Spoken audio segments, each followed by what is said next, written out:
Hello guys, তো ভাই লোক কেমন আছেন? আজকে আমি আপনাদের একটি অ্যাপ সম্পর্কে বলবো। এই অ্যাপের নাম মেগা জুম ক্যামেরা। এই ক্যামেরাতে অনেক জুম করা যায়, যেটা এখন দেখতে পারবেন। দেখেন, আমি এটার ভিতরে গিয়েছি। এখান থেকে সাপোজ একটি ভিডিও, ওই পানির ট্যাঙ্ক অনেক দূরে, এখান থেকে আমি জুম করতেছি।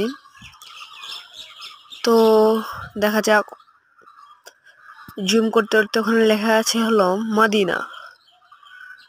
সো ভাইলো, অনেক জুম করা হয়েছে, আপনারা দেখতে পাচ্ছেন অনেক জুম হয় এখানে। সো এটা জুমের জন্য একটি ভালো অ্যাপ, এখানে প্রচুর জুম হয়।